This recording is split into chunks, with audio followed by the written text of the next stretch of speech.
मैं आता हूं, शांति का सागर कहा जाता है, सुख का सागर कहा जाता है, तो मैं आकर के सुख और शांति देता हूं। तो देने वाला कौन है ये कोई जानते नहीं है। बाप आकर बच्चों को समझाते हैं और गाते भी हैं, हे दुख करता सुख करता। गांधी जी भी चाहते थे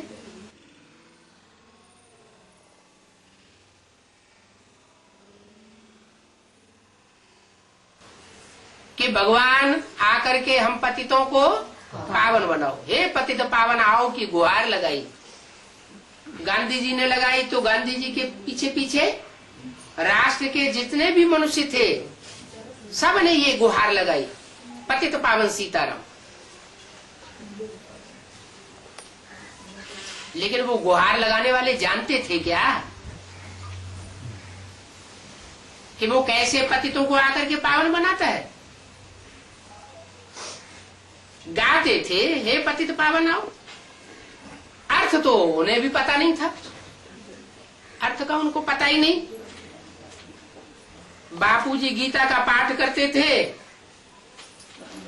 फिर बाद में गाते थे पतित पावन सीताराम। अरे गीता में तुम पाठ करते हो, कहते हो भगवान वाच श्री कृष्ण, तो फिर पतित पावन सीताराम क्यों कहते हैं, राधा कृष्ण क्यों नहीं कहा। कुछ भी नहीं जानते, उन्हें पता ही नहीं है कि गीता का भगवान कृष्ण होता ही नहीं।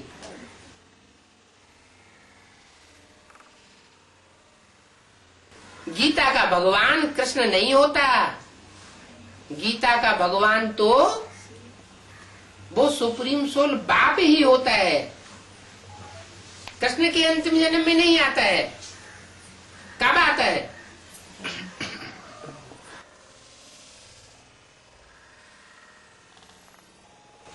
न अंतिम जन्म में आता न मध्य में आता। जब कृष्ण की आत्मा अपना अंतिम जन्म का चोला छोड़ देती है तब आता है। किसमें आता है, गांधी जी गाते थे पतित पावन सीताराम, गीता का पाठ करते थे। गांधी गीता, टैगोर गीता, उन्होंने भी अपनी टीका बना करके दिखाई, गीता के अर्थ करके दिखाए। गीता में कहते हैं श्री कृष्ण भगवान वाच। फिर ये कभी नहीं कहा कि कृष्ण पतित पावन है। राम सीता का नाम लेते थे तो बुद्धि में प्रश्न पैदा होना चाहिए ना कि आखिर पतित पावन भगवान कौन है, कृष्ण है या राम है।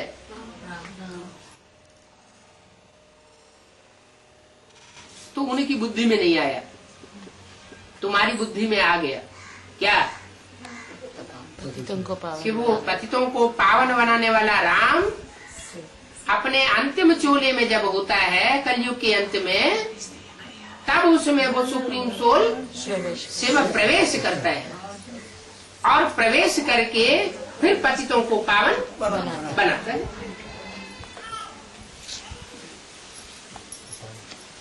तो वो तो गाते रहते हैं, समझते कुछ भी नहीं है कि हम क्या कहते हैं और क्या गाते हैं और किसको पुकारते हैं। सीता कौन है, राम कौन है। अब एक सीता की तो बात नहीं, बाप क्या कहते हैं, तुम सब सीताएं हो, चाहे स्त्री चोले में हो और चाहे पुरुष चोले में हो, तुम सब सीताएं। वो कहते हैं रघुपति राघव राजा राम, रघुपति राम की सीता जिसको भगवान राम भगवती सीता कहते हैं। अब देखो मनुष्य की कितनी इडियट बुद्धि बन गई।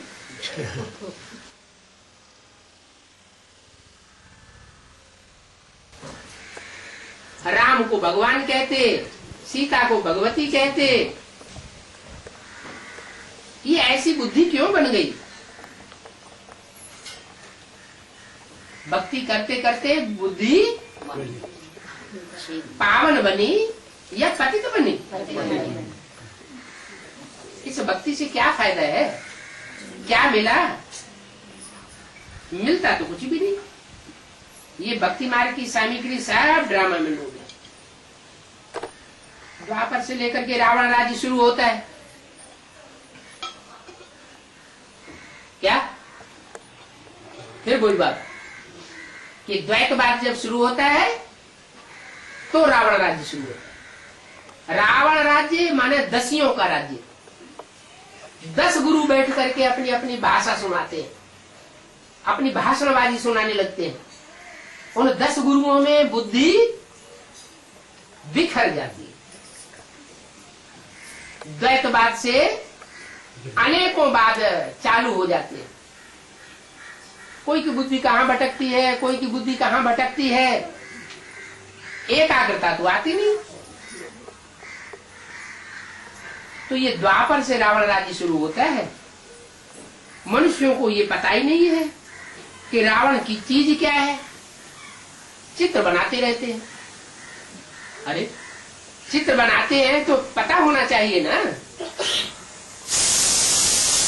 तो चित्र कैसे बना लिया? मनुष्यों को पता होना चाहिए कि चित्र जरूर कोई ऐसा चरित्र करने वाला हुआ है जिसकी यादगार में ये चित्र बनाया है। तो 10 सिर का कोई आदमी हुआ क्या? 10 सिर का कोई आदमी नहीं हुआ। वो गुरु गुरु मिलकर के सब चोर चोर मौसेरे भाई हो गए, सब मिलकर के एक हो गए और भगवान ने जो बातें बनाई उन बातों का अपोजिशन करने लगे।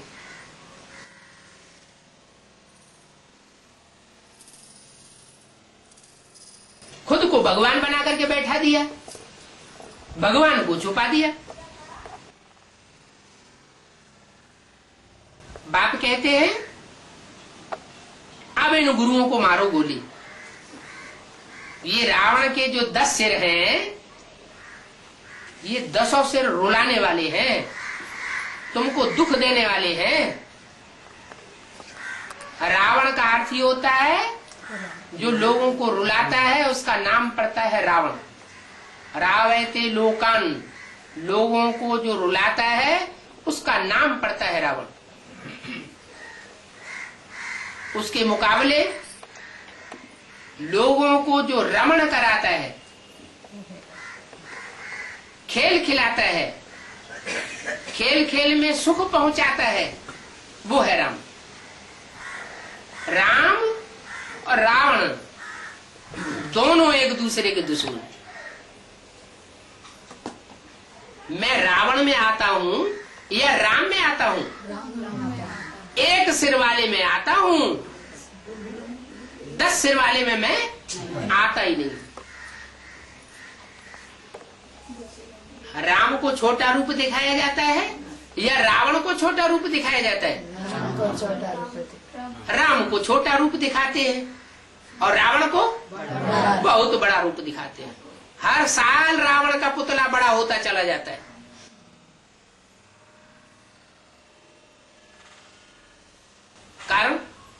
कारण कुछ भी नहीं जानते। बाप बताते हैं ये भक्ति मार्ग की सारी बातें इस समय की यादगार है। भगवान बाप जब आते हैं, आकर के जब एक सच्चाई सुनाते हैं कि सत्य एक है, तो उस सत्य को ठंडा करने के लिए ये गुरु लोग ढेर सारे आडंबर फैलाते हैं। अपने को भगवान साबित करने के लिए बड़े बड़े प्रोग्राम करते हैं, बड़ी बड़ी सभाएं लगाते हैं और ये साबित करते हैं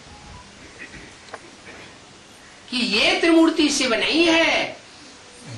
त्रिमूर्ति शिव का प्रैक्टिकल रूप हम हैं। माना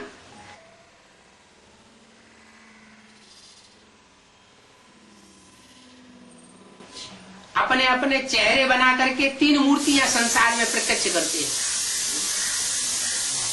ये फाउंडेशन डालते हैं।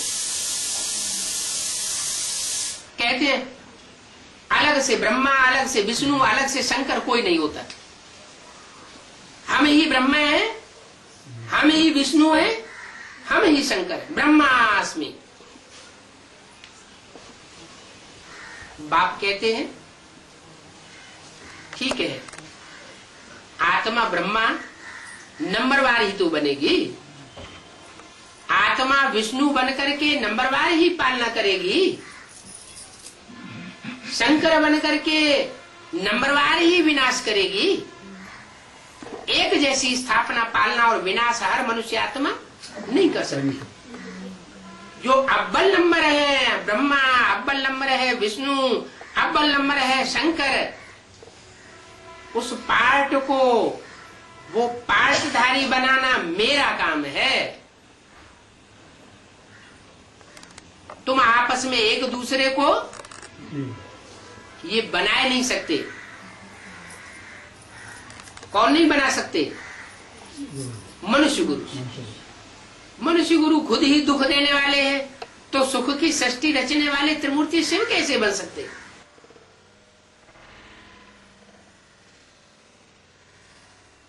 अभी मैं आया हुआ बताता हूं कि रावण कौन है और राम कौन है। छोटे छोटे बच्चे हैं, बेसिक पढ़ाई पढ़ते हैं, तो वो तो यही समझ लेते हैं कि हमारे अंदर जो 5 विकार हैं वो ही रावण है। काम, क्रोध, लोभ, मोह, अहंकार, हमारे अंदर 5 विकार हैं। हमारे अंदर के 5 विकार और स्त्री चोले के अंदर के 5 विकार, ये 10 सिर रावण के। लेकिन नहीं, अगर हमारे अंदर की सूक्ष्म चीज ही रावण है तो ये चित्र कैसे बन गया? चित्र किस बात की यादगार? जरूर कोई ने चरित्र बजाया है। जिन्होंने ये चरित्र बनाया है, बजाया है, उनकी यादगार में ये चित्र बना है रावण का। जैसे सन्मुख का चित्र बनाते हैं, 6 मुख वाला देवता, कार्तिकेय दिखाते हैं उसको। क्या नाम कर दिया? कार्तिक। टिक टिक बहुत करता। जितने भी धर्म पिताएं आए उनमें सबसे जास्ती बड़ी टिक टिक करने वाला कौन हुआ? जरूर पहला नंबर होगा। इब्राहिम आता है तो ज्ञान की टिक टिक करना शुरू कर देता। उसके बाद जितने भी धर्म पिता है सब ने अपनी अपनी टिक टिक टिक टिक टिक टिक करना शुरू कर दी। बाप कहते हैं अब ये टिक टिक करना बंद करो। क्या? उत्तर भारत में जब बैलगाड़ी चढ़ाते हैं तो बैलगाड़ी चलाने वाला जो होता है वो दाईं हाथ के बैल को कहता है आ आ आ, और बाईं हाथ के बैल को इशारा देता है टिक टिक टिक टिक। तो ये षष्ठ रूपी झाड़ में जितने भी बाईं ओर के धर्म पिताएं और धर्म हैं वो सबसे जास्ती टिक टिक करने वाले। टिक टिक माने क्या? टिक टिक माने फालतू बोलना। करना चाहिए आ आ, भगवान को बुलाए। अपनी टिक टिक क्यों करना? जब जानते ही नहीं तो लोगों को असलियत क्यों बताते? असलियत को जानो तो दूसरों को बताओ। सच्चाई क्या है जब तुम्हें खुद ही पता नहीं है तो दूसरों को क्यों बताना?